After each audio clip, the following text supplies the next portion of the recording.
Hello and welcome back. Today we are taking another look at the 1980 Mack R686ST. And in the previous video that I posted about the truck, I mistakenly labeled it in the parts where I am speaking that it was a 685. It's actually an R686ST from 1980. So of course, as you guys can see, it's hooked up to this hay trailer. It's been a while since it moved, so if you look underneath here on the fifth wheel plate, I think we still have to put quite a bit of grease on there. It's kind of dry. You got the springs in the back. You got the dual axles, and both of them are driven. You got one here, and then you have the short drive shaft linking the two of them. These are really beefy. I don't know if this goes up to like 80,000 pounds combined weight. The tires in the back are actually different from the steering tires. The steering tire, I don't think that's an appropriate tire on there. They're supposed to be like, let me show you what we have here on the other side. So this is approximately what the threads on the driving tires would typically look like. But in this case, if it's just to move it over a short distance, in the back country roads, I guess you can get away with just using one of the different types of tires. Beyond that, the wheels on here are 11R 22.5. It's a turbo diesel engine with dual tanks. You have one of the tanks on this side. Let's see here if I can lift this up by myself. It's kind of tricky. Got that going the wrong way. I don't know if I'll be able to open it later on, but let's jump inside so you guys can see what the interior looks like. So when you open up the door, this side is closed, but let me show you guys something. I'm not exactly sure what this is. Maybe somebody might help out in the comment section. But on the passenger side, you have that. I'm not sure what that does. We'll have to look up for the manual. This particular unit has the HVAC system. I believe that was an option, and the trucks came as really bare bones. Here you have the air filter, and here you have a sensor that will tell you if the air filter is getting clogged. More on this when we get inside. And here you have the other hitch that holds the fender in place. There's supposed to be some kind of grill on here. Obviously, as you guys can see, it's gone. So you have the radiator exposed. It's pretty solid.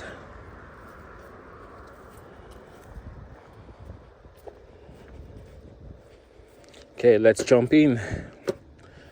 I believe this is a 10-speed stick shift. There you have the lever to open the door. That's for the window, the glass. And we haven't had time to clean up the interior yet, so it looks a bit goofy. There you have the horn, and this is where you actuate the horn. Yeah, it's dead. Okay, let's jump inside. You got the seat. The air control for the seat is right here.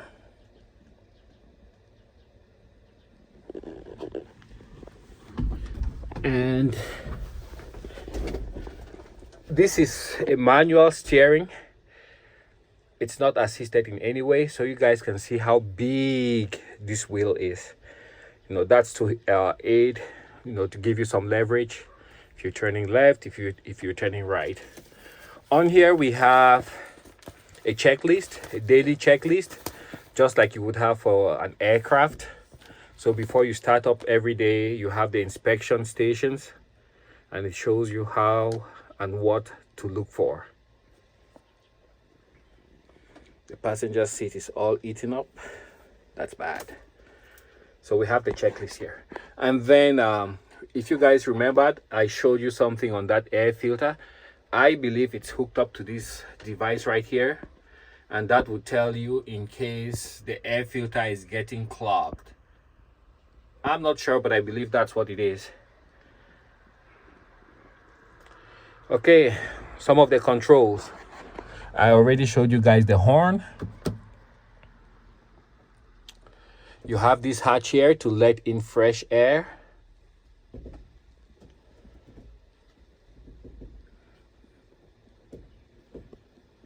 You have the indicator light. Oops, that battery is running low. You guys can see there. And then here you have the coolant temperature, oil pressure. This is for the marker lights. There you have the RPM. And I believe below that, that's the time, how many hours you have on the engine. This one is about 5,075 hours.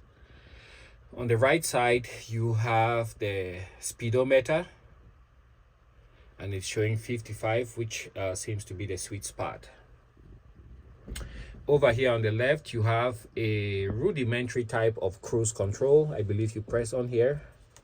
Oh no, you screw it out, and forgotten how he did this. There, you press, and he was able to pull it out, and that would hold the throttle wherever it was.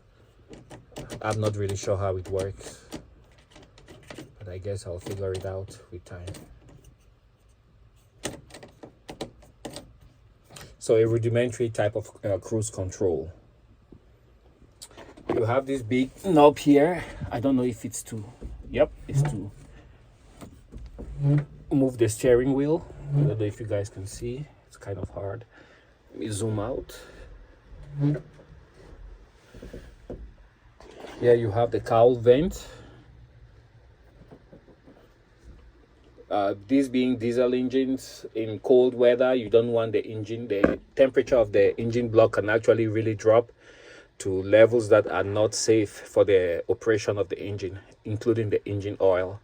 So you want to maintain that temperature, and you would close the cowl, just like for aircraft.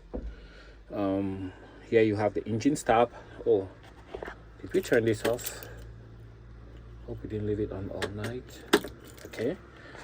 Here you have the wipers, pull for on, push for off. Next to that, you have the washer. And then, of course, being that this was from 1980, you have your compulsory cigarette lighter. You have the trailer emergency, pull to evacuate, and this is the principle of the air brakes, which I believe Westinghouse invented the system. When you start the vehicle, you have brake lines which are pressured. The normal resting status of the brakes is that the brakes are applied by springs. So you need to air up the system and use that air to release the brakes. And in case there's any fault with the system and the air, let's say your trailer breaks away or anything happens that's bad, and there's a break in that line, of course, the air gets evacuated, and then those springs apply the brakes forcefully. Here's the parking brake. I believe that will be for the tractor unit, the tractor unit being the unit I am in. And here it says tractor park. Don't know how this works. I'm still learning. Sorry guys. Here you have the jake brake. I don't know. One is for park, one is for off. But here's the jake brake. Here you have the fuel tank. And here you have the air pressure. One being for the service, the green, I believe. And then the red for emergency. So you have two dials in there. Here you have the pyrometer, which would measure the temperature of the exhaust gases, and you don't want it to get too hot because that might destroy your turbo. Over here you have lights. I don't know if these are interior, but you have panel LP, park LP, off on. Not sure what those do. And here you have 2 additional switches. Not sure what those do either. And there you have what seems to be a glove box, but it's actually a fuse box. Behind that fuse box you have relays and fuses. And that's what the passenger side of the cab looks like.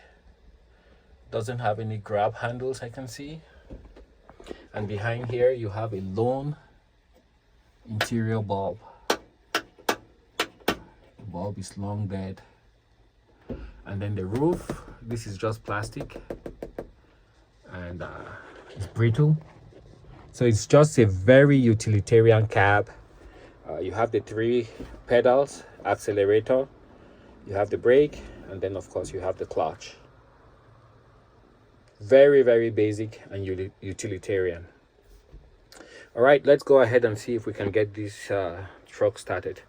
First of all, we turn this on. I don't see any indicator for the glow plug, so we just give it a few moments. Step on the clutch.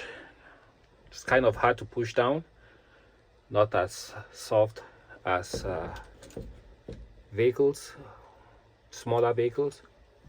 Gotta push to start. Oh, yeah, the battery is weak.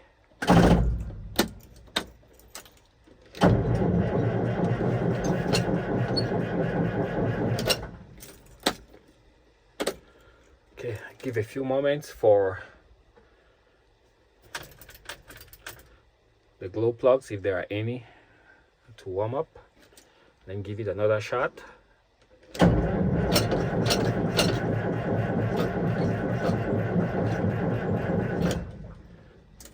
That's not good. Okay. Let's see if we can use the starting fluid and if that makes any difference. I have the bottle of starting fluid here. Spray a little, see if that helps. The engine itself is actually quite healthy, so I don't really expect too much of a problem. It's a bit chilly, but I wouldn't say cold. Okay, let's give it another shot.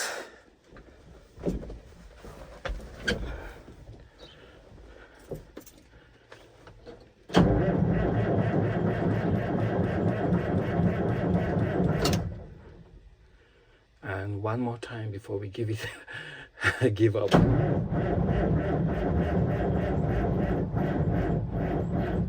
Yeah, just not enough cranking. I see some smoke out there, so yep, the voltage has dropped.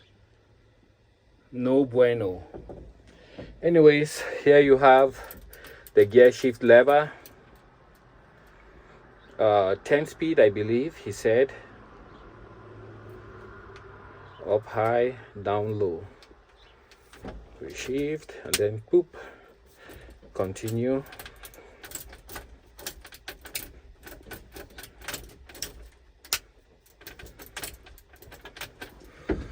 All right, so that concludes our quick tour of the 1980 Mack R686ST. If you have any questions, any suggestions, don't hesitate to communicate down in the comment section. Thanks for watching. Catch you guys on the next one.